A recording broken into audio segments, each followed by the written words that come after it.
Podcast with Rich Keefe. It's the DORK Podcast. Ryan Davey. It's the DORK Podcast. Hashtag. It's the hashtag DORK Podcast.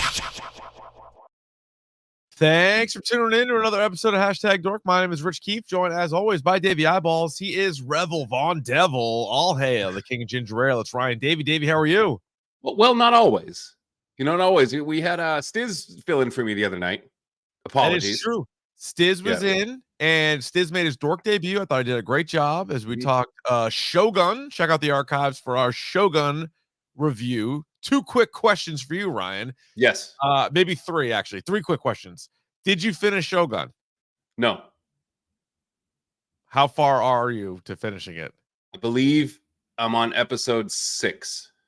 Okay. So when you're done, let me know what your score is. And then right now, it's a 5.5. Yeah, right now. It's only trending upward. The only thing I get annoyed with is the Blackthorn. Yeah. The he's got like the Ryan Brazier neck. Like he's always like his neck's like twisted. Yeah.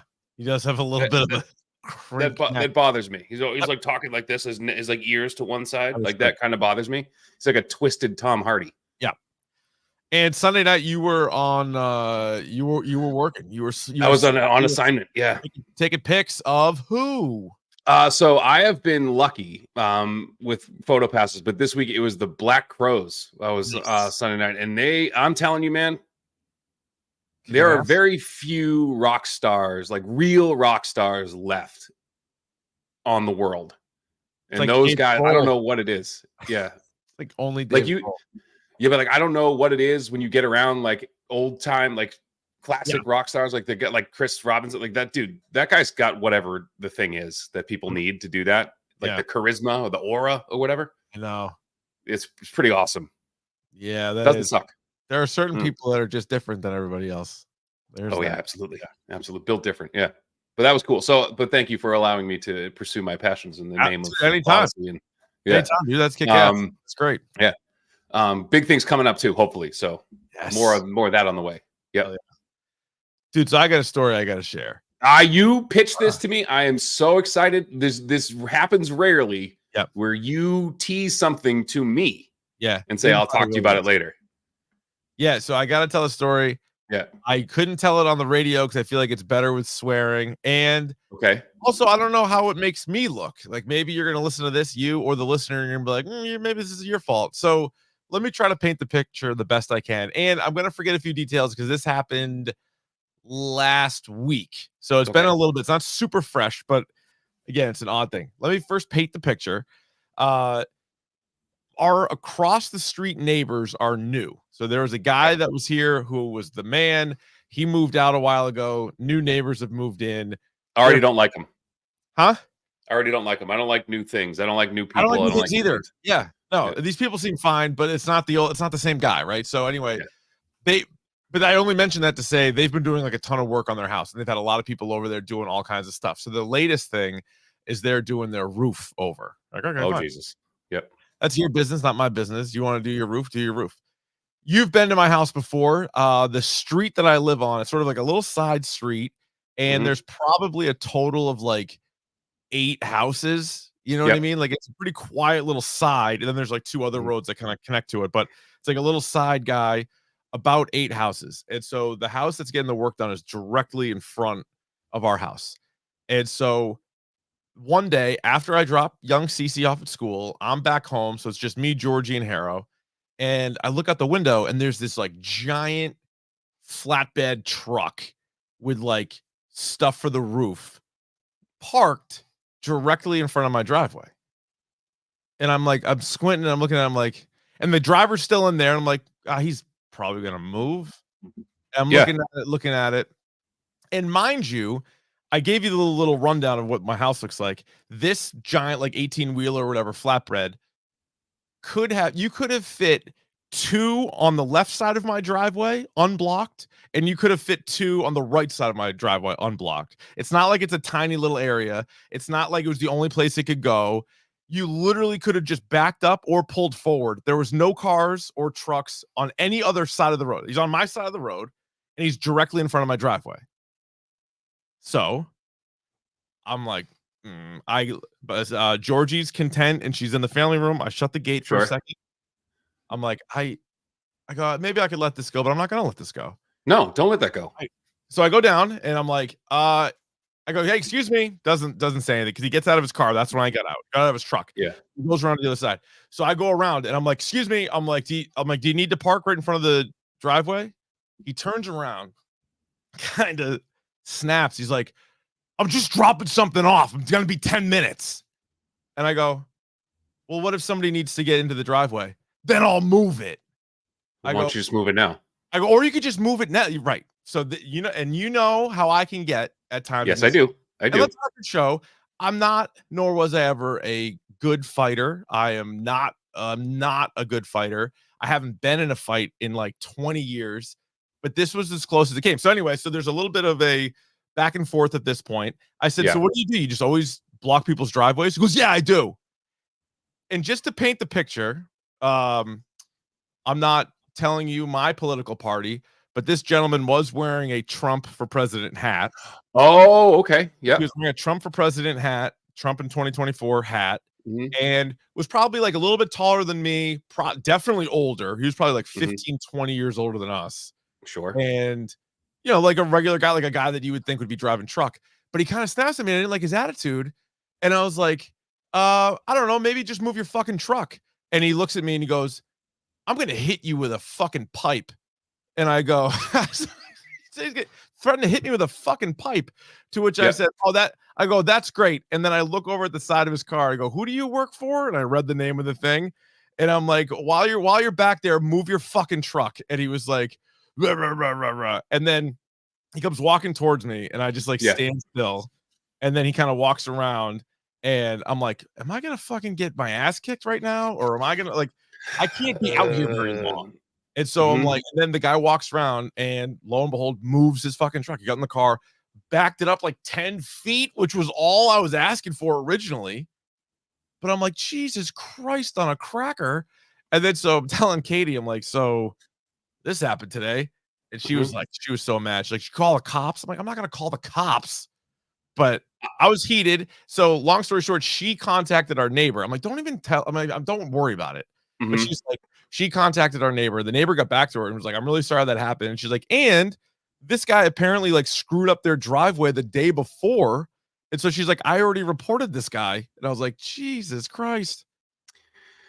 Anyway. Wow. Well, I can tell you right now that just off the rip, right off the top, my blood is fucking boiling right now. Like I am like mad for you. Yes, like it was insane. I was not that's crazy. Like that's crazy. Not only that, but like if you take one more fucking step towards me, I'm gonna kick your fucking knee backwards. Yeah. Like that's it. Exactly. End of story. Yeah. Like that. That's it for you. And then I'm gonna call the place you work for, and then I'm gonna call the cops because you just threatened me with a pipe. With a pipe, which I didn't see a pipe, but apparently he probably has pipes in his truck. Yeah, like who are you? Oh, like who the fuck are you? Right? But it was also like he literally could have just said, the whole situation could have been nothing if he was like, hey, I'm literally just dropping these off. It's going to be 2 seconds. Like one of those things. I would have been like, all right. But it was like, he immediately was like, he snapped at me for being like, how come the car is blocking my fucking driveway when you can literally go up or back? And it's crazy to me because like that's a guy who's like looking for a fight. Like he's like looking for it because there's no reason to do that. There's no reason to react like that. And my favorite thing to say to everybody in this situation, we see it on Twitter all the time. Yeah. You just pause, you put your hand up like this, hey, is everything all right at home? Yeah. Like, you okay? You need me to call somebody? Spoiler, I would bet it was not for that gentleman. I bet it was not. Like, you look like you've made a lot of bad decisions in your life, and this is one of them. So like, get the fuck out of my driveway. Here's another.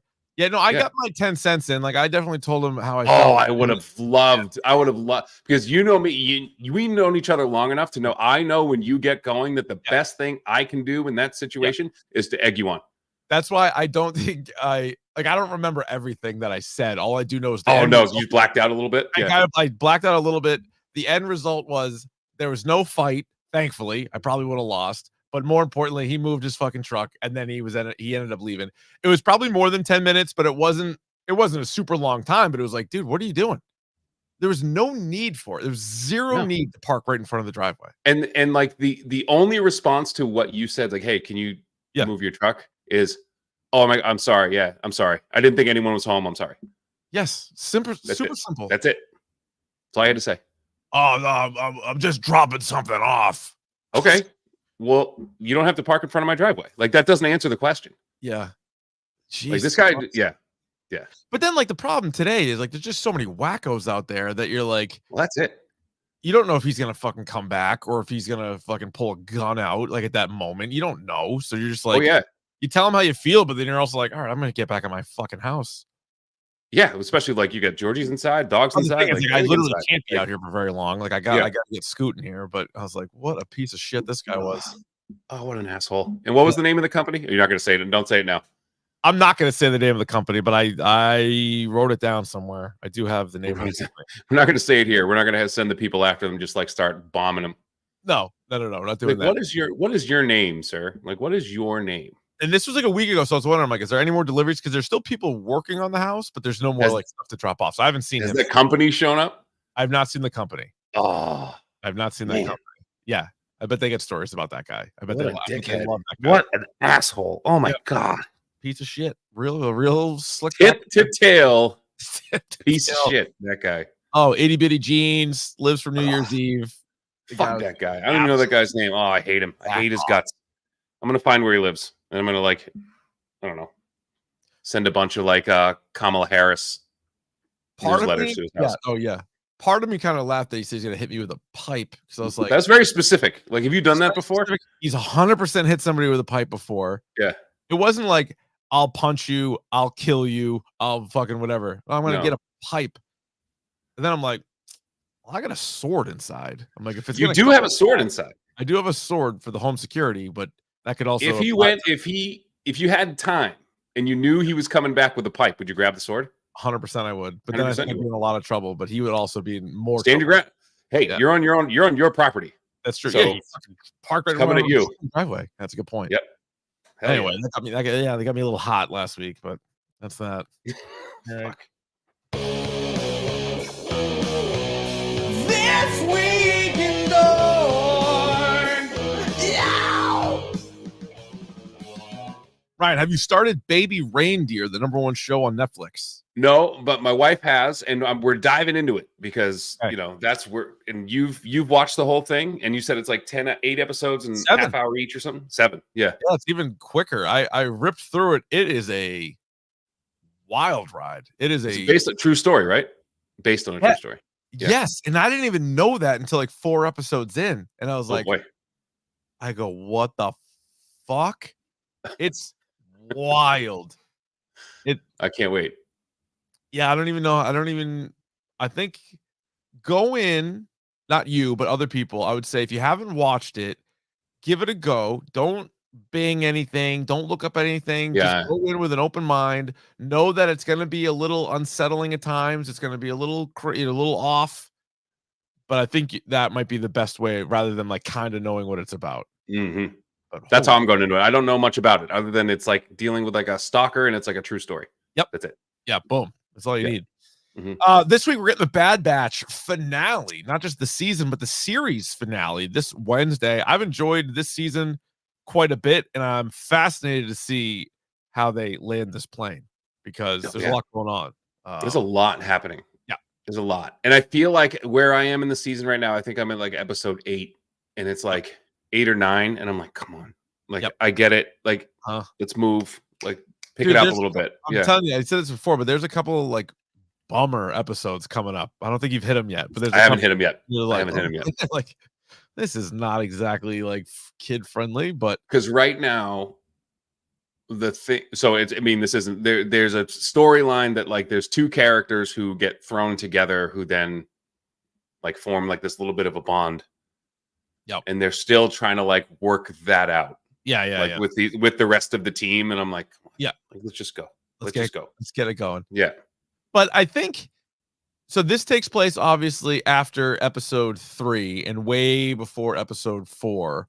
Mm-hmm. It's just like the Andor times, right? Like, or getting closer to Andor. Yes. My question would be, We don't know the fates of any of these guys, right? I don't think they've ever said. I don't know if they've either been like confirmed alive or dead later on. At No. least the Bad Batch. I feel like Rex, there might be like he's in maybe Rogue One, or like his name is mentioned maybe in Rogue One, but I don't think any of the Bad Batch are. So like they could all go, they could all die, they could all survive. Like I don't think we know. Or they could all be like, in the shadows, like in the underworld, like doing something there, Omega. You know what part of Omega. me was wondering is like with the timeline, I was like, unfortunately, Captain Phasma was such a letdown of a character. But Yeah. like Phasma could have been like Omega, like if she like some twists and turns and shit along the way, and then she ended up being kind of like a bad guy or something. Could have been, but I hope that's not it because Phasma stinks. I hope it's not the case. Tales of the Empire. Speaking of Star Wars, comes out this Saturday, which is May the 4th. May the 4th be with you. Absolutely, yeah. And each and every one of you. So I think all 6 of these short stories are gonna be released at once. So probably we won't turn it around for this Sunday, but maybe coming up we'll probably have to do Tales of the Empire. Which you posted the trailer today. It looks excellent. We got some old friends coming back. Yes. Thrawn and Grievous, right? Grievous, General Grievous. Yeah. So I'm excited for that. I like Grievous. How about this? Severance season 2 has wrapped filming and is going to come out later this year. That's a quick turnaround. Now, remember they started doing this and then the strike happened and they stopped. They like halted production, but they were well into it. Okay. So maybe they didn't have to do that much to do, but they didn't have that much to do. But dude, Severance. That's exciting. Yeah, this year's going to be off the charts for TV because we just had a couple of good TV shows, and then we got a bunch coming out in June, right? That's when House of the Dragon and The Bear and The Boys and all these fucking shows are coming out, and The Acolyte, and then we're going to get Severance season 2. Like I'm already having a hard enough time like keeping up with TV. Like this is crazy. Keeping up. I know. Also, Ryan, Russell Crowe is in a movie called The Exorcism, and you're probably thinking, oh, you mean The Pope's Exorcist? No, it's a different movie. It's a different exorcism movie that Russell Crowe did. So apparently his new niche is exorcism films. Is he going Mel Gibson? Is he doing all like the God stuff now, like playing priests? And so this one actually a little bit different. So he played the Pope's Exorcist. That was the movie, and which wasn't a bad movie. It was fine. Yeah. This one is about an act. This is a little meta, I guess. It's an actor making a movie about exorcisms and then starts to experience some shit, which is kind of like what they said on the set of The Exorcist. Remember, they were like, it was pretty freaky. So I want to. Yeah, there was it's kind of freaky, kind of kooky. Yeah. But all right, that's that. Right, let's get to this. Yeah. Last week, I saw a film. As I recall, it was a horror film. It is time for the topic du jour, Ryan. Y'all ready for Bisque? Well, I'm glad you asked. It's the topic of the day. I didn't know how to respond. You did 2 things back to back. They were both very topical. So this one is Late Night with the Devil, which is now streaming on Shudder. It was in theaters earlier this year. You can also get a rip of it on AMC Plus. You can get a free week of that. If you so choose. Maybe you subscribe, maybe you're money bags out there and you have all the streaming services.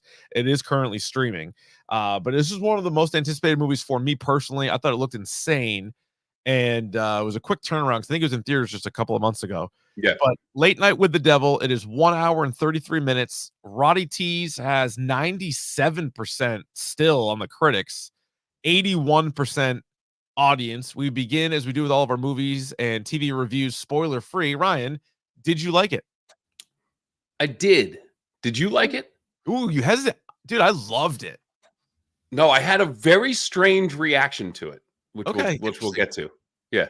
I loved it. And then, so I watched it a couple of weeks ago, and I said how much I loved it. And then you were like, hey, if I watch it, we can do an episode. So I was like, sounds good to me. So I rewatched it again. So I've seen it twice. And there was my reaction. The very first thing that I said to my wife after the credits started rolling was, I need to watch that again.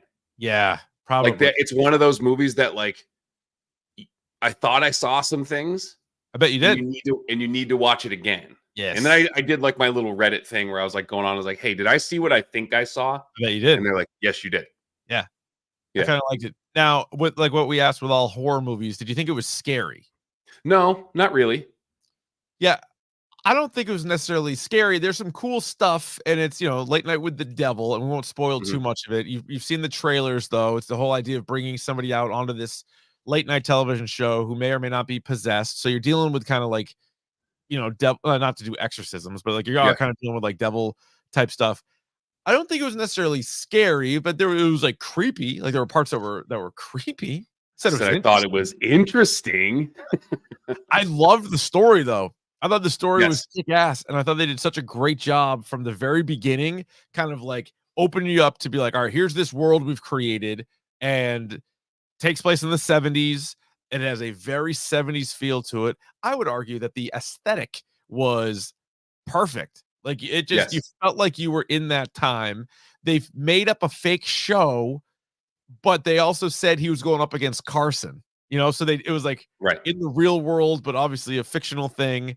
And I thought the characters were great. We'll get into it more in spoilers, but you have David Dismalchin plays Jack Delroy, who is Mhm. the night show host. But then he has a sidekick, and then they have multiple guests on this Halloween night edition of the show.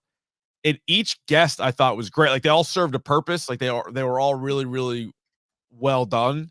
And it made for like a creepy kind of must-see TV Halloween night episode of that show. I thought it was pretty sweet. If you were a cast member in that show, or like someone who was on like the crew or whatever, how long would you have lasted into that broadcast? First commercial break, I probably I'm would like, have I'm departed. out. I'm out. Yep. I don't want anything to do with this. Yep. I Goodbye. don't like the aura anymore in here. Yeah. I'm gonna leave. I thought the characters good. I thought the comedy was decent, like because again, it's sort of like that late night show, right? So Yeah. there's some good back and forth with him and his sidekick. One of the guests in particular, I thought was pretty funny, and so I thought it was good. The acting was good. It's funny. There's the girl on the show. At times, I'm not sure. I'm like, and it's just a young girl, not to pick on her, but it's like, was she acting a certain way because of what was going on with the character, or was she just maybe not the best actress? Like I couldn't really Well, tell. I think that so the idea was that like she was raised in like that house. Yeah. So just to get like a bit of the backstory, so like she was raised in like this cult house, like this like demonic cult house, and then house caught on fire, cult dies, she survives. Yeah. So I think the idea was that, and they mentioned something in the fact that like she was 10 when that happened, now she's 13. Yes. So a kid who like didn't probably grow up around people or normal people, so didn't really know, didn't make eye contact, didn't really know how to act around people. Yeah, you're probably right. She probably did Yeah. do a good job. Yeah.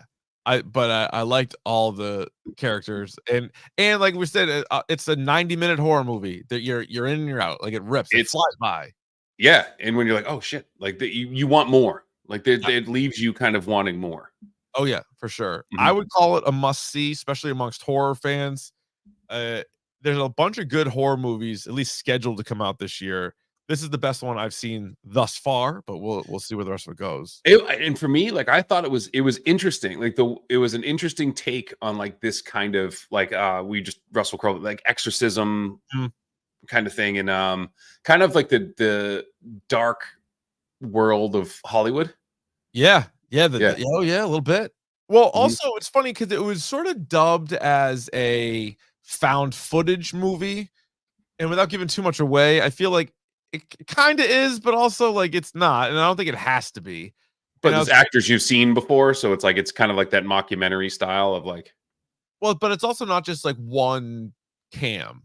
Well, Right. I'll save it. I'll save it for spoilers. But like, it's not Blair Witch Project found footage. No. Like, it's not like that. But it is cool, sort of how it's shot. I think.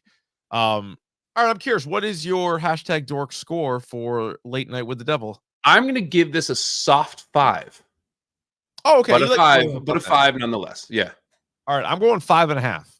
Okay. As of this moment, it's the second best movie of the year, but behind only Dune 2, Electric Boogaloo, that I've seen.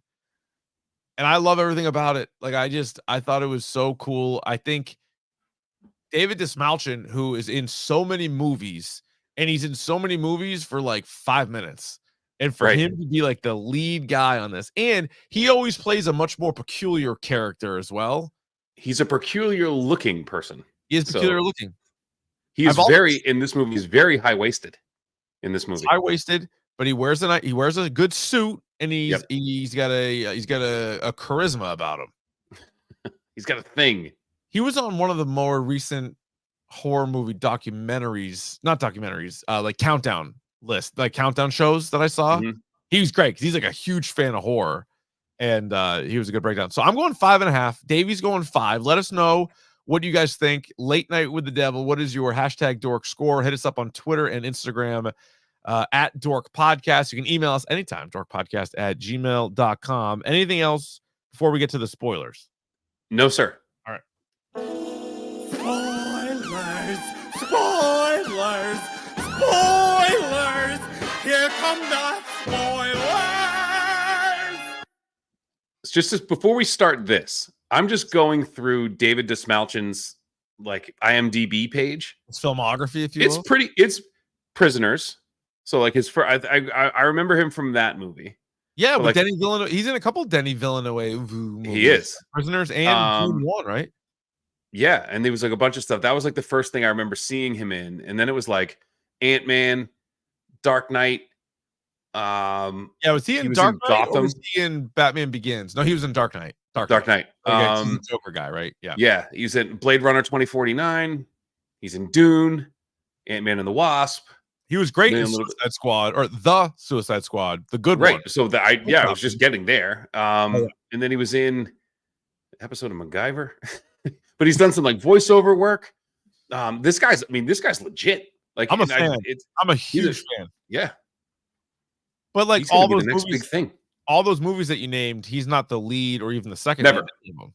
Never. Yeah. He's just like that character actor who you've seen. Yeah. By the way, great death in Blade Runner 2049. What He was dies his- very well in that movie.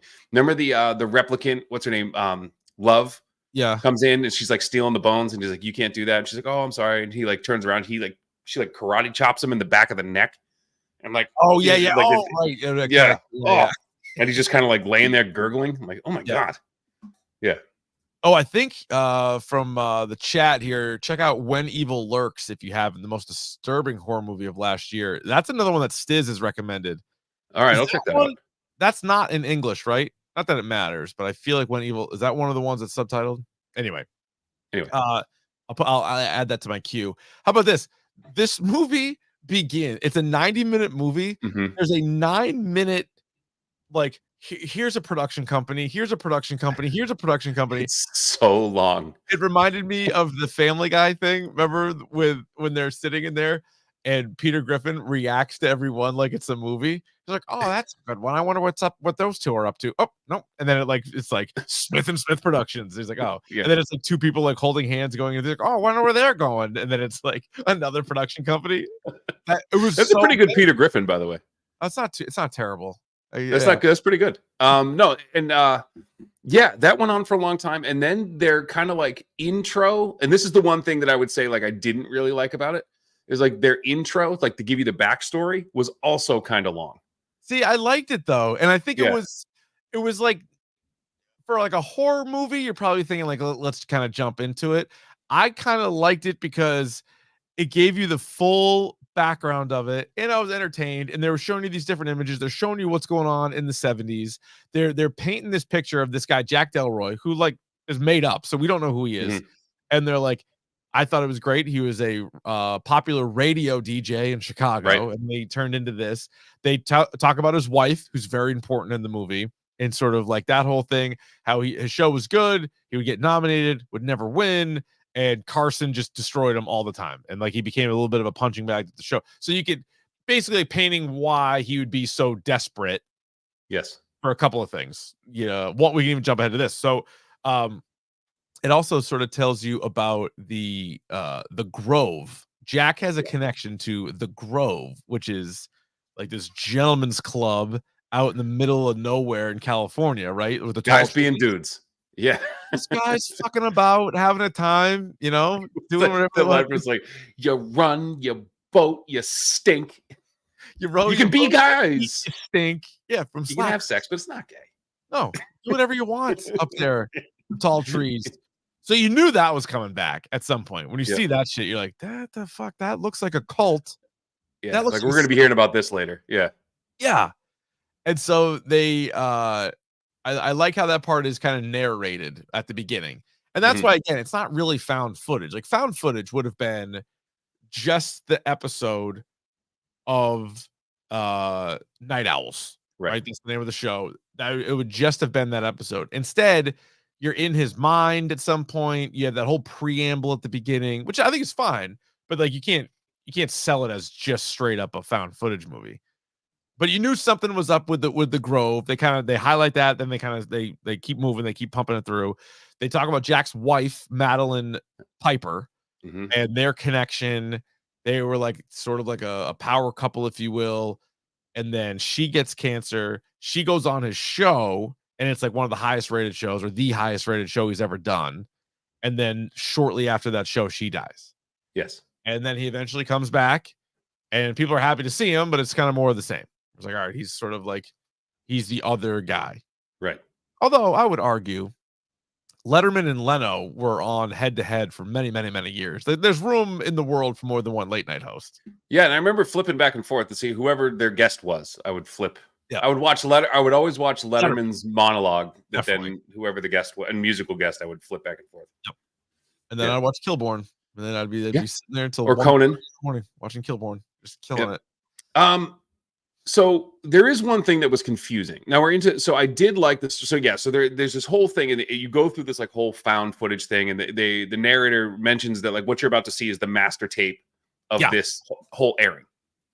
And they have like some behind the scenes footage that they've cobbled together to make this story. So when they go to commercial break, there's actually like, you can see what's going on. The one thing that I'm confused about, and so in the end, like there's this scene where you're kind of like you said, you're in Jack's mind and he's seeing things that like aren't there clearly, right? We as an audience wouldn't see that. 100%. That's why it's not really a found footage movie. It's like kind of found footage. They set that up, but like you wouldn't see the thing that are going on in his mind where he sees people from his past and he sees Minnie or Madeline, or you see the guy the cult leader who died. Like you wouldn't see that, but we did.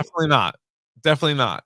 And that bothered me a little bit. I feel like some people, and you wouldn't be alone. Like there are definitely some people that would have a problem with the ending because they sort of build it up one way and then they like kind of change the rules in a way. Yeah.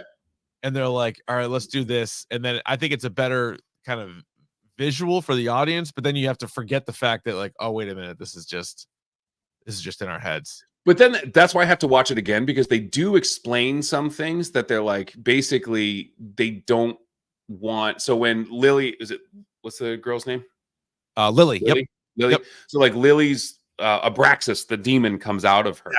Yeah. And the woman was like, don't, like, she needs to focus on me. Like, don't make any noise. And she keeps telling the audience, like, don't let her look at you. Yeah. Because like that's how it like feeds. So maybe it was like taking control over like the whole set and like the whole production. Yeah, in a way. But then also it's one of those things where the again, I think if people want to harp on the found footage thing, they can, because the other part, one of the big moments in the movie was when Carmichael Haig, who is like the magician and the skeptic, he hypnotizes the audience, right? Yes. But then they go and then they like, so everybody thinks there's like worms coming out of Gus and like all this shit. Yeah. And then they're like, hey, let's go check back the videotape again. Like, I don't think you would. I guess they're assuming you also get hypnotized. You know what I mean? Like, I just think that that's sort of like a sticky kind of that wouldn't really work either. Was there a moment where you were kind of worried about that? Were you like, am I gonna get fucking hypnotized right now? Oh, I wouldn't stare at that thing fucking spinning. No, I didn't. I looked away. I looked up. I'm like, I want to be around for this. I don't want to get locked in on this. And then there was like that strobe flash. I was like, what was that? Do you remember at St. Paul's, our first year, a hypnotist came? Oh my God, I have a great hypnotist story. Go. I was just gonna say, you remember this because there was a kid who played football with us and he played hockey with you. He was a senior our first year. He was like a big kid, big strong kid, nice guy. But they brought up a bunch of people to get hypnotized, and he got like so hypnotized that the guy had to like stop the show and like tell somebody to like give him a water and like walk it off. Remember that? Yeah. He was like fucking zoned in, and like he didn't have him do anything too crazy, but he was like, oh, like bark like a dog and like stand on a leg, and like he did all that. But then like when they were trying to snap him out of it, he was still like zoned out, and they're like, can we get some help for this guy? What is it? Awake to me, like awake to me. He was just like, yeah, whatever you need. I'm like, oh my god, what happened? Happened to this? I've like never been Office hypnotized when I want to be hypnotized. No, and I think I'm not receptive to it. Like I don't. You have to. They say you have to be like open to it, and I'm like, no, I'm not. This isn't for me. Right. So I was a freshman at Bishop Girton High School, and they decided at a Catholic school, mind you, to bring in a hypnotist to the school. Mm-hmm. Now, this led some of my peers to go into the chapel and start praying for us. Okay. Clearly, right? Yeah. So what had happened was, so there were these two, they were in my brother's grade. They were twins. These two girls, wildly attractive. Okay. Right. Yep. So one of them gets called up on stage, and the hypnotist is going through his whole thing, like, oh, you're stuck in the chair, like blah, blah, blah, like you can't get out. And then he's like, all right, so when I snap my fingers, like you're going to be really cold. And everyone's like shivering and like, what, like, would you rather be really hot or really cold? Hypnotized. Cold. Yeah. So then he goes, all right. Now, like when I snap my fingers, you're going to be really hot. And so everyone starts doing the thing. And this girl stands up, and she's wearing like an Oxford shirt. She starts like unbuttoning her shirt and like pulling at it. And I remember one guy, we just called him Trucker. I never knew the kid's real name, but he was like a senior. Yeah. And he just starts going, yeah, yeah, yeah. Like he starts like going crazy. And the guy ran over and did the thing like where he like knocks them out. Yeah. He like knocked her out like right away. Yeah. and like sent her away. And I'm not kidding you, Rich. 500 students just went, boo! And they just started like booing the guy. It was one of the funniest things I've ever seen. It's like, I have to do this. He's like, we're gonna get in a lot of trouble if I don't. Oh, and he got booed by every single person in that gymnasium. I thought you were gonna say, because they were twins, they were gonna fool the guy, and they were gonna have her do something and then have the other one walk out. Like that would have been an unbelievable prank. Can you imagine that? Like he's hypnotizing the one girl, he's telling her to do something, and then he turns around and she's like behind him now, and he's like, the fuck is it? I'm not ready for this. Just the one kid. Yeah. He's about to make his year. So excited. Yeah. Like, the kid, the trucker. I remember everyone called him Trucker because like he wanted, his goal in life was to be a long haul truck driver, and he played the banjo. Like that's all I remember about this kid. And he just delivered a roof to my neighbor last That was week. probably him. Fucking trucker. A piece of shit. So the guests on this show on this night, it starts with Christu, the psychic. Yeah. Fantastic. And I love how they do it too, because he does the shit where he's like, if I get like a Peterson, they're like, Peterson, like, yeah, of course, there it is. Like the classic like bullshit thing. And then he goes through the guy and he's like, I'm like, your wife, is she crossed over? And he's like, I don't know, she left me a while ago. And he's like, great, like a good back and forth there. But you're like, all right, this guy's kind of a quack. But then he finds somebody else and he like nails it.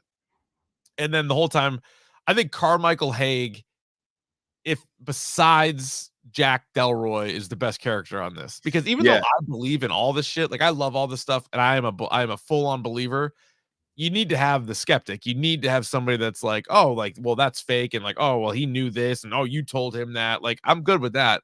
And he did a great job. Like he was such a good character. It was very convincing. And so remember that time when they're talking to that guy Peterman? They're talking to Peterman. Yep.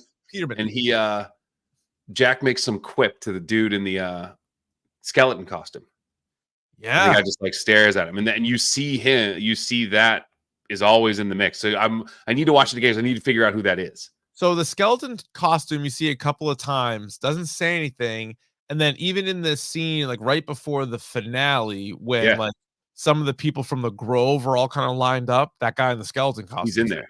Yeah. And I think there was like the scene where like there are people like running all over the place. And I think he's still sitting there, like not moving. Yeah. Like he knows something's going. Something's up. Yep. The other cool thing is Carmichael references, he's showing some of the stuff that he's been working on, like where he goes out and like calls everybody's got. And so he was at Amityville and he called out Ed and Lorraine Warren from. And would you call them like scaredy cats? Like they didn't want to come with They said they wouldn't come out here or whatever. And then so you have Chris Dew, who then ends up dying, which is like a big part.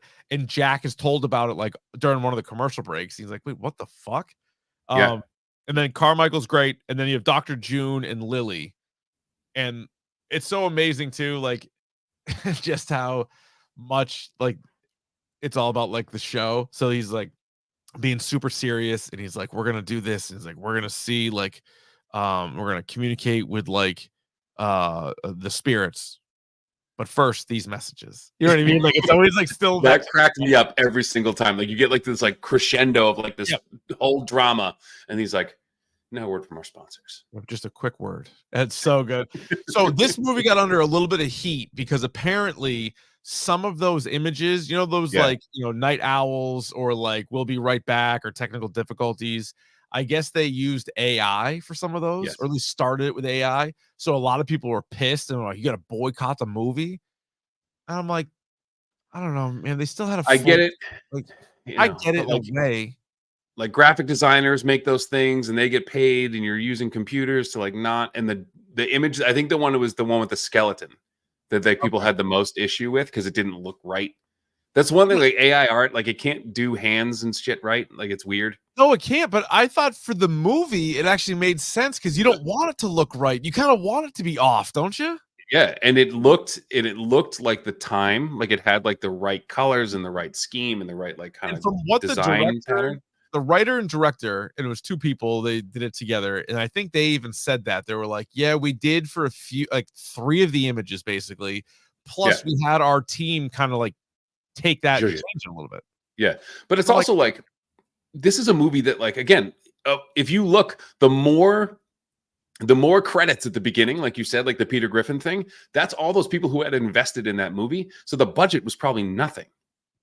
Oh yeah, I can tell you what it was. It was not much. It was definitely one of these low budget horror movies. They had to squeak it out with like 30 different production teams. So let's see. The budget, it doesn't fucking say.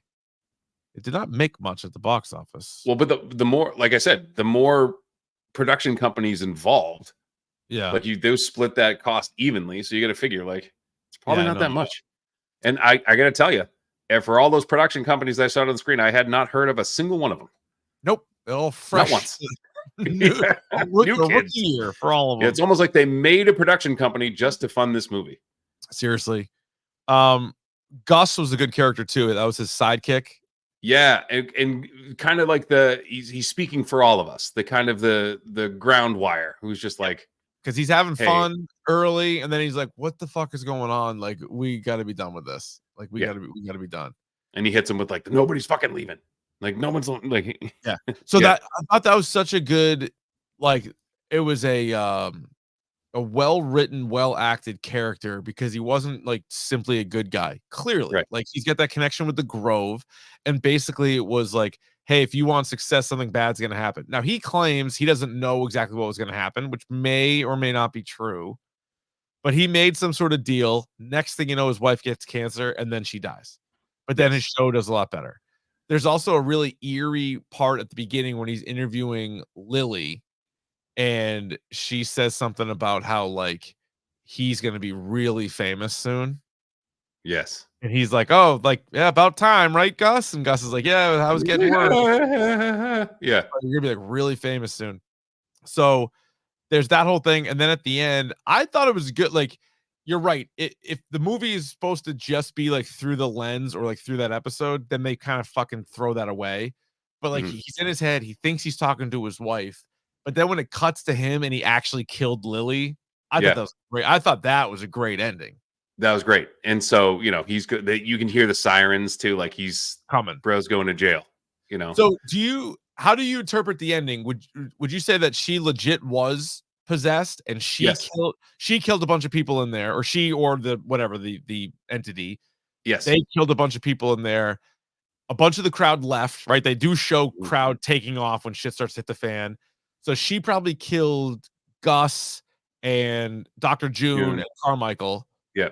and then he fucking stabbed her, and then he like comes to. That's how. Yeah, okay, that's how I read. And that. so there was this thing too that they said in the beginning that the cult that was making sacrifices Yes, would kill the girls when they were 13, and she's 13. So that was like she was like the sacrifice for that. Oh no shit! So even though she was out, she was still like they still did. That was a cool line that they had in there too, when they were like they didn't know if like her surviving that was a part of their plan, or not, and it probably was in hindsight. Yeah, but yeah, that is fucked. But like I like how they have sort of like the double cult, right? Like basically, Jack is one. Well, that's part of one of the things I really liked about it is that we're like they spent this time, and I think intentionally, like disparaging like this one like blood cult. Yeah, like oh they kill people, and then they're like, but you do the same exact fucking thing. It's just shinier. It's just like you just do it with like richer people. Like it's like you're either doing it in like a house in like the suburbs, or you're doing it like in the Grove with in like this super secret thing. Like you're doing the same thing. Yeah, that's what I thought was like the smart part about it. And what I love too about like the character, just going back to like the three-dimensional character of Jack, is because he comes across as a great guy. Like I say, he's very charismatic on the show. He's funny. You want to root for him. It's a sad story about his wife, but then you see him during the commercial breaks being like, we got to fucking do this for ratings. And then even like with Dr. June, who he has a relationship with, and she's clearly very emotional, and like Lily means a lot to her, and like she cares way more about like helping Lily, and like they have this like crazy moment. Then they go to break, and he's like, oh, we could get you guys like once a week. You know what I mean? Like he's so cold to that. Like he doesn't give a shit. Like he's just trying to make the show better. Right. And I'm like, oh, it's so good, because so much of the character that we saw was not like that, you know? And then he clearly like he cares way more about himself, way more about his ratings than he lets on. So let me ask you this. So to be you would not strike, I'm guessing you would not strike this type of deal to be the most famous radio person. I would not go to any kind of grove, any kind of tall tree. If I had to leave my house to just mess about with a bunch of people in robes. What if they met on Zoom? What if you had to wear like Microsoft Teams, or like what's the other thing that people use? House party. Slack. Like, you know, yeah. I'm way more likely to do that. I'll give you that. Shit. Remember House Party? House party. I did a house party a couple times. I did House Party a couple times too. Yeah, it was fun. That was 2020. Like that was probably like May of 2020, of June. Yeah, that was like May, June. Yeah, right in the deep dick of COVID. The belly of the beast. Yep. Yeah, no, I probably wouldn't go down this road. But call me crazy. I don't know how they pull it off, but I was so infatuated with the character and the world that I don't know how you do a sequel or a prequel, but I kind of want that. Like, I wonder if you could sort of, like, wouldn't you love to? So Jack's alive. Like, he's alive.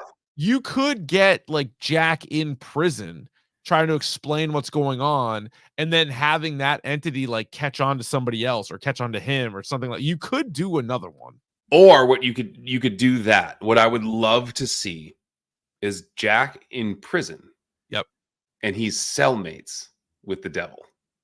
So he's he's cellmates with a guy who's like now attached to this thing. Love it. And what you could do outside, because you can't just shoot the whole thing in prison. It would be cool, but you couldn't shoot the whole thing in prison. But like how he's trying to expose like the Grove.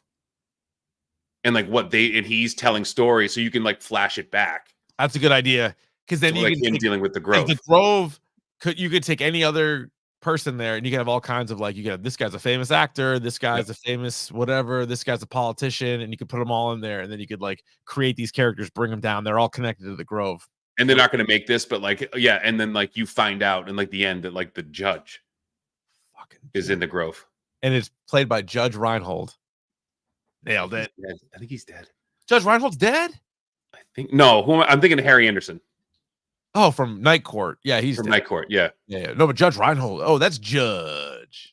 It's Judge. I'm the Judge. No, he's very much alive. 66. Judge Reinhold's great. Yeah. He was such a prick in Gremlins. Oh yeah. What an asshole. What a snitch. An asshole. Rat snitch. You fuck ass. Trying to He's always trying to bang Phoebe Cates too. What's that all about? You know what song I just heard for the first time? What's that What's ska that? song about Phoebe Cates? Who sang it? It popped up on my mix the other day. Am I looking at a Judge Reinhold mugshot? Yeah, oh yeah, maybe probably from Gremlins. He was such a prick. No, he was arrested at Dallas Love Field Airport for refusing a pat-down search because he was flagged by TSA. What was he holding? Have you ever heard of a band called Phoenix TX? No. It's an American pop punk band. They have a song called Phoebe Cates. All right. Yeah. Sure. She's married to Kevin Kline. Yeah, she basically retired from acting like forever ago. Yeah. How about this? Deep poll of the YouTube chat knew exactly. Phoenix TX. Yeah. It popped up because I listened to a ton of Real Big Fish and Goldfinger. Still to this day. Oh yeah. I saw a Instagram ad popped up, and there's like a towel or T-shirt you can get that said, or it was a T Public ad that said the ska and professional wrestlings are the only true art forms left. Legit, two of my favorite things. I shit you not. Oh, I had a conversation the other day with somebody. They're like, the musicianship in any normal ska band is like off the charts. Like how good of musicians like all those people are. They're good. Like the music's goofy, but like the horn sec, those people, every single person in a ska band that you've heard of can play. Horn. Yeah. Yeah. Yeah, dude. So anyway, I listen to a lot of Goldfinger and Real Big Fish. And then so sometimes when I'm ripping through their best ofs, like my phone will randomly go to like other stuff that it thinks I like. Yeah. Like 90% of that is shit compared to those guys. But all of a sudden this Phoebe Cates song popped on. I was like, all right, it's like, fine. This is kind of nice. Dude, wrestling, for the wrestling fan out there, AEW had a pay-per-view a couple weeks ago, and I don't know how you found it. I don't know how I found it because I didn't pay for the pay-per-view, but I found a match online. Somebody posted it. Bryan Danielson, friend of the show, versus Will Ospreay. One of the best wrestling matches I've ever seen. No shit. Bryan Danielson was Daniel Bryan in WWE. Daniel Bryan. Okay, I was like, who was he in the WWE? Daniel Bryan. Bryan Danielson's his real name. So he was Bryan Danielson in the Indies. They made him change it at WWE, and then when he left WWE, he changed it back. But he can still go. He's basically got one more year of wrestling, he said. He's had a lot of conkies. He's had a whole conkies. Did he like break his neck too? He fucked up his neck bad. Yeah, he couldn't. Yeah. He was like ruled out. Then he got ruled back in. And this Will Ospreay guy, fucking bananas. Now, some people don't like too many flips. Like I love all the flips. So do I, dude. I'm so pro flip. Some people are like, it looks like a goddamn like floor routine. I've listened to Jim Cornette a little bit, his podcast. He's like, it's a goddamn like gymnast act. I'm like, I don't care, man. Like, it's so impressive. Plus, he's physical too. So he could do like a crazy ass flip over the ropes and then come in there and like stick you with an elbow to the mouth. Like, he's good. Will Ospreay, he's like a Hardy boy. Yeah, he is, but he he is. He's like a modern day Hardy with like, but better. Man, it was that one thing. It was like Ricochet and somebody else. Like, and they just did like a 2-minute like choreographed thing, and they landed in like hero poses at the end. Oh yeah. It was the craziest thing I've ever seen. Was that Logan Paul? No. It was Ricochet and someone that like Ricochet fought Will Ospreay years ago in the. That might have been him. Our boy, the fridge showed. He's like, you got to see this, and he like sent me the YouTube, and I'm like, oh my god, that's nuts. Will, like, you could probably just go to Will Ospreay. Like, he's just like 6-star matches, like left, right, and center. Like, everything he does is insane. But they do that thing. It's like choreographed, so they land at the same time. But they're doing like front handsprings. Mm-hmm. They're like in a handstand, hit the ropes, come back down, like run, like bounce off that way. It was nuts. I love it. I love that shit. And then so this match with Danielson was insane. Like, so try to find it. It's probably like a 20-minute, maybe 30-minute match, but holy smokes, it was awesome. Anyway. I want to see if that's the one I was thinking of, the Will Ospreay. I bet it was Ospreay Ricochet. It was. And was it NJ and New Japan? Probably. Yeah. Because the Japanese love that shit. I'm watching it right now. Man. Good fights over there. Anything Kenny Omega? I think Kenny Omega had a Will Ospreay match too, which was sick. Oh, what athletes these guys are, huh? Dude, they're awesome. I love that. I love that shit. Anyway. Like, I love the Hurricanrana and you land on your feet. like do a cartwheel and like land on your feet. It's nuts. Stuff's insane. There's a guy too for WWE, Montez Ford, who is in the Street Profits. He does a move where he runs like, so guys are on the outside of the ring. He runs like sprints towards the turnbuckle and then like jumps over it and like hits his hands on like the side and does a flip over the fucking corner of the ring. What? You can't do that. He doesn't jump from the top rope. He fucking flips over the top rope and uses his hands as like a pommel horse. That's crazy. I'm like, because like, oh yeah, it's fake. Yeah, oh yeah. What if that guy fucking slips his hand? Like he's dead. Like that's you know. Oh what yeah, I mean? yeah. Like, you did that just right. If you you go down on the concrete like head first, like you're dead. Like you're a dead person. Yeah. So anyway, we could do a whole thing on just the greatest wrestling matches of all time because there's some good ones, man. And the crowd. So this is how you knew it was good. Ospreay and Danielson, before the match even started, the crowd was chanting, "This is awesome." Like before it even started. The bell rang and they were looking at each other like this. Like, this is awesome. Like, you know what? I went down a rabbit hole of like old 90s like WWE fan signs on Reddit. Good. So funny. Like Rivals College Game Day for like funny ass signs. Oh, it did. And you remember like during the Attitude Era when they would first like the camera would zip into Monday Night Raw and then go around. There wasn't like a section without sign. Like all it was signs. Everybody had a sign in there. Yeah. Nuts. But anyway, go see Late Night with the Devil. Yeah, check this shit out and let us know what you thought. We loved it. So next week, Bri, Double Dork, Baby Reindeer, and Bad Batch. I got a lot of TV to watch, but I'm here for it. I'm here for it as well. Hit us up Twitter, Instagram, and YouTube where we stream these episodes live, normally on Sunday nights, but occasionally we'll move that a little bit. At Dork Podcast, tell a friend, tell a dork. That'll do it for us. And Davey promised me 1,000,000 times over, you'll never do another rule.